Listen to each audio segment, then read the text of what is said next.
நிலையில் இந்த சந்திப்பு தொடர்பான முழு விவரங்களை பதிவு பண்ணலாம். தூத்துக்குடியில் சுமார் 38,000 கோடி முதலீட்டில் 15,000 நபர்களுக்கு வேலைவாய்ப்பு அளிக்கக்கூடிய வகையில அமைக்கப்பட உள்ள அதிநவீன கப்பல் கட்டுமானம் திட்டம் தொடர்பாக முதலமைச்சர் ஜோசப் விஜயை சென்னை தலைமைச் செயலகத்தில் அந்த நிறுவனத்தினர் HDKSOE நிறுவனத்தின் உயர்மட்ட அலுவலர்கள் சந்திப்பு நிகழ்த்தியுள்ளார்கள்.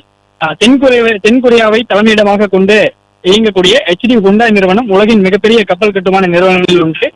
தூத்துக்குடியில அதிநவீன கப்பல் கட்டுமான தொகுதி ஒன்றை அமைப்பதற்காக இந்த நிறுவனம் தமிழ்நாடு அரசுடன் ஒரு புரிந்துணர்வு ஒப்பந்தத்தில் கையெழுத்திட்டிருக்கிறது. இங்கு திட்டமிடப்பட்டிருக்கக்கூடிய மிகப்பெரிய கப்பல் கட்டுமான திட்டத்தின் செயல்பாடு நிலைகள் குறித்து இந்த நிறுவனத்தின் உயர்மட்ட அலுவலர்கள் இன்று சென்னை தலைமைச் செயலகத்தில் முதலமைச்சர் விஜயை சந்தித்து ஆலோசனை மேற்கொண்டிருக்கிறார்கள்.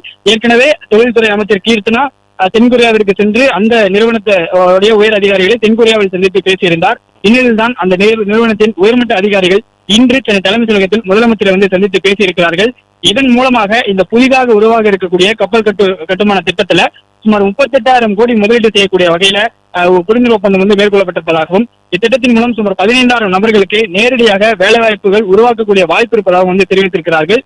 மேலும் இந்த திட்டத்திற்காக சிப்காட் மற்றும் வஉசி துறைமுக ஆணையம் ஆகியவற்றுக்கு இடையே என்ற நிறுவனம் உருவாக்கப்பட்டிருக்கிறது.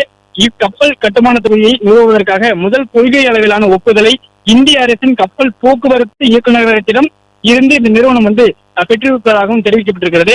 இதனையெல்லாம் முதலமைச்சர் விஜயிடம் இந்த நிறுவனத்தை சேர்ந்த உயர்மட்ட அலுவலர்கள் எடுத்துரைத்திருக்கிறார்கள். இந்நிலையில் இந்த சந்திப்பு சென்னை தலைமைச் செயலகத்தில் நிகழ்ந்திருக்கிறது. தொழில்துறை அமைச்சர் கீர்த்தனாவும் இந்த சந்திப்பில் அவர்களுடன் இருந்திருக்கிறார்.